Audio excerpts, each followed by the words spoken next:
Start my tapes. Elaine, good to talk with you. And I know in past times when we've talked both on the phone like this and also in person, I know you were in Edmonton a few different times that we met up and talked about succession planning. This latest study that came out, I think it was the Royal Bank that had a role in it, as well as Guelph University had a role in it, and a couple of others. Talking about the next 10 years as far as farming is concerned, that a lot of farmers have indicated in that survey they're going to be retiring over the next decade. I think a startling number, which made me think I need to call you, was 66% indicating that they still don't have a succession plan in place, and yet with maybe 10 years or less before they retire. Wanted to get your thoughts first about the report, what you found interesting about it, and then to comment about that number of farmers that indicate they still don't have a succession plan. Well, I haven't read the exact report, Dean. I've only seen one Free Press article about it. And what struck me is, first of all, they don't define what is a succession plan, because many farmers have a plan in their head. And so if 66% of farmers do not have a written succession plan, that's a concrete fact, according to the research of this RBC study. If that's how, I don't know how they did their research. I don't know what the questions were asked. So for farmers listening to this, in my experience, what's keeping people stuck is a sense of anxiety and overwhelm and procrastination and not wanting to come into conflict. And so as a farm transition coach, what I have been beating the drum on for years is that people need to come to the table to have a conversation. And a friend of mine is in Japan right now, Donald Cooper, and he sent me an interesting blog article that is based on the work of Elizabeth Ledoux's blog, and it's called 6 Questions Business Owners Must Answer in the Succession Planning Process. So, with your endorsement, I would like to speak more to solutions as to what the process and the problems with the process are that's keeping farmers stuck. Sure. What are some of those solutions? I know we've talked in the past, and you've indicated this morning it's just a matter of sitting down and getting the conversation going around the supper table. And there's reluctance, of course. Nobody wants to talk about those issues. Or, as you mentioned, nobody wants to say, well, I want to leave son number 1 this much and son number 2. And it starts to blow up and become an issue, and that discussion doesn't continue. What are some of the solutions to getting around some of those issues? Well, first of all, don't do it at the supper table. It's we're talking about farms now, Dean, that are worth millions of dollars. We're talking about combines that are now north of $1 million. We're talking about a lot of financial stress and anxiety around financial transparency. And so the better question is, how can we have an expert facilitated conversation to find out why we want to transition the farm? So you also made a comment on the report about the number of retired farmers coming up in the next 10 years. Therein lies a bad assumption. Many farmers are never going to retire. So we need to change the language about how we talk about transition. And the fact is, many farmers who are aging in place on their farms are going to step back, but they're not going to step away. So one of the key things is, why are they wanting the transition? Secondly, what do they want their life to look like? So I talk about my 3 C's: clarity of expectations for the founders. You mentioned sons. You didn't mention the daughters. More than 50% of ag schools are now attended by women. So we have a lot of women in agriculture being owner-operators and agronomists, and also wanting to have access to being successors. So there's gender bias happening, and if you Google in Country Guide, they've been doing a lot of writing lately about women's role in agriculture. But let's get back to the question. So in this blog that Elizabeth Ledoux wrote, she said the process is the question. Question number 1 is why. And so what I say is, why are you hiding behind your accountant or your lawyer or pushing things off into the future? Why are you not getting a facilitated conversation to find out what you want as the founder for income stream, where you want to live, and how you want to be fair? And the workshops that I've been doing a lot over the last 2 years in the States and in Canada are You answer those 3 whys. Why are you concerned about your income stream? Do you have all your eggs and investments and assets in the farm side and no personal wealth? Secondly, where are you going to live? Because that's clarity of expectations around who's going to have access to the main yard. And then the fairness issue, which also delves into financial transparency and whether or not you choose to keep your business intact. So the why question, the what question, and the who. Who is your successor, and is your son-in-law your successor? You don't have a successor? So I would like to know from the RBC study how many of these farmers, Dean, do not have a successor, and then we need to talk about having a non-related succession plan with a joint venture with someone who's not part of your family. And then, of course, the when. And, you're asking me about the snow here in Manitoba today. We don't expect to start planting for another month, till May 15th at the earliest. And so timelines to create certainty is another anxiety-producing transition problem, especially for young farmers. And the anxiety for old farmers is, who am I if I'm no longer the main manager anymore? And then the question becomes, how much debt? So that's the how much question around cash flow and family living draws and debt servicing and income streams. And then, of course, everyone is, how are we going to do this? Well, it's a journey, Dean, and a process, and that's why you need someone who understands that this is never done until you die, which is the estate plan. And why do farmers put this off is because another study showed that farmers who created wills thought that that was a bad idea, because if they did, then they would die. And where is that written?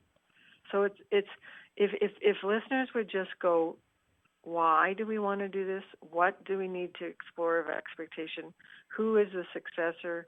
When are we going to start letting go of labor, management, and ownership?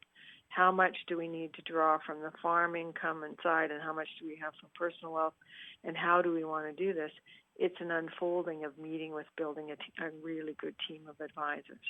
I can see why and you that say that sounds like a lot of work. I was going to say, I can see why your earlier comment, why someone sitting back and thinking about getting this started would be overwhelmed by all the factors you just mentioned. Right, but we have a coach. So we have a certified seed business, which we've sold to our 34-year-old son.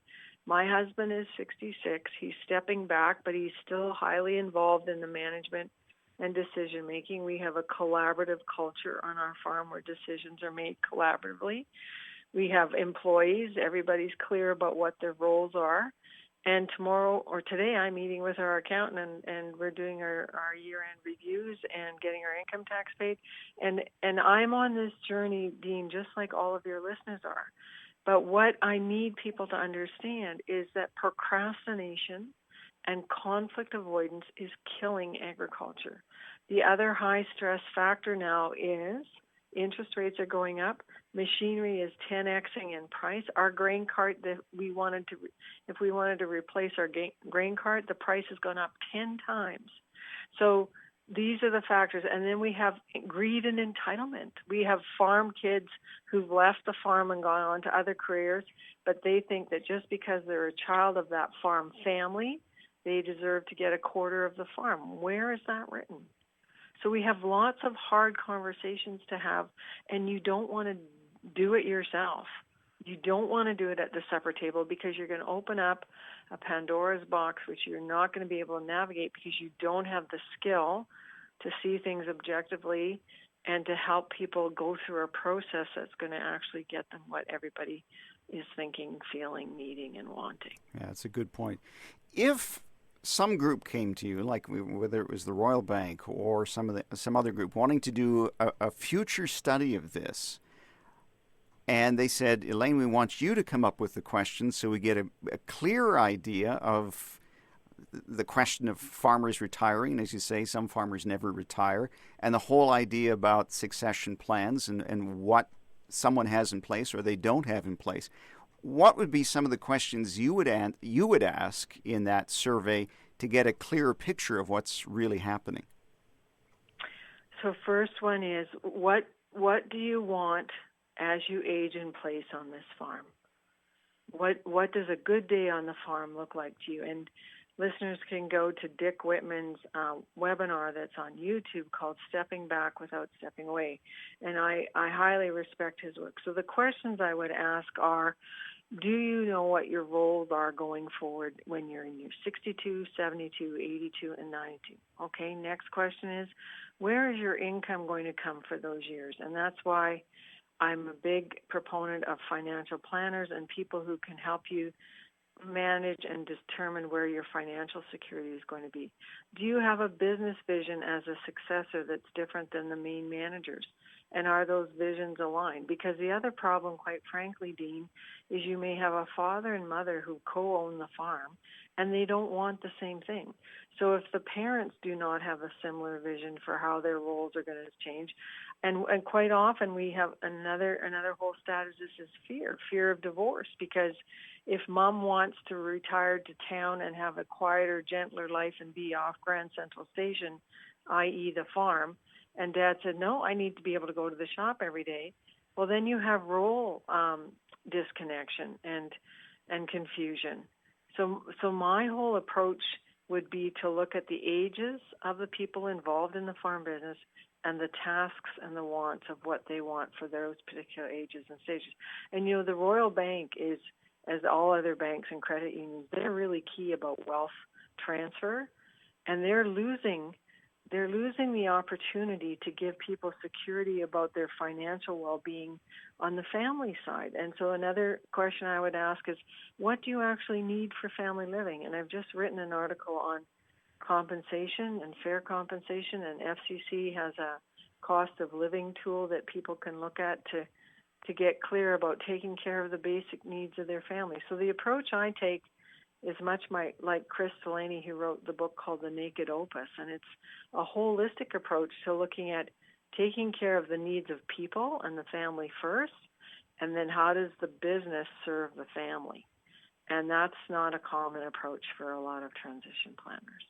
They want to go straight to the tactics around tax and accounting, which are much further down the road in terms of creating the structure once you've figured out what your timelines are and whether or not you have one or more successors. So my questions in the survey would be much like my personal profile. Tell me what a good day on the farm looks like to you. What are your expectations about inheritance? How much money do you need to live? And what are your expectations, or what's your business vision for this business as you take over management? All good points. Elaine, I know you've been talking about this, speaking about it. You've been writing books, as you mentioned, and articles. And what is the best way for folks who want to find out how to get this process going, or maybe are in the process but are maybe finding it cumbersome and want a different perspective? What's the best way to reach you and also to get hold of some of these other tools online, some of the other articles and material to help them with this? All they need to do is just Google farmfamilycoach.com, and that will go to our website. I now have a team of 7 coaches, so we do a free 20-minute discovery call to get a family map. We do a genogram of the entire family so we know the ages and stages, and then we talk about our process. And our process, Dean, is very simple. All of your family members, those who are farm heirs and non-farm heirs, and you as founders, will have private coaching conversations with the coach, leading you to a 2-hour family meeting that will lead you to having action steps for the next part of the gaps in what you already know and what you don't know for the transition plan to take place. But what it requires is somebody in the family needs to be the driver of this process, because I said it's a journey. It's never done. My son has 3 children and a wonderful wife who live right across the trees, shelter belt from me, 159 steps from my backyard. He's now a business owner, and he and his wife have ownership and equity in one part of the farm. They have their own corporation. We have our own corporation with Froese Family Farms, and we are now in a joint venture going forward. And so anybody who listens to me speak or listens to or reads my writing or goes on my YouTube channel, the other thing I would encourage listeners to do is to sign up for free coaching, where I come and visit you every 2 weeks with my video blog, and I have Green News articles, which I've now been writing for 28 years, And I'm here to give you practical tools to help your family find harmony through understanding. But what you can't do is say, oh, Elaine, we'll do it after seeding. We'll do it after haying. We'll do it after carving. Oh, no, we'll do it after harvest. Oh, no, we'll do it after Christmas. Oh, no, Elaine, we'll do it after Easter. And what I've just done, Dean, is gone through an entire farm year where you, again, have not blocked time to have 1-hour conversations, which you can do on your tractor with auto steer with our coaches. Yes, So there's no excuse. There is no excuse anymore for not communicating to find clarity through and harmony through understanding.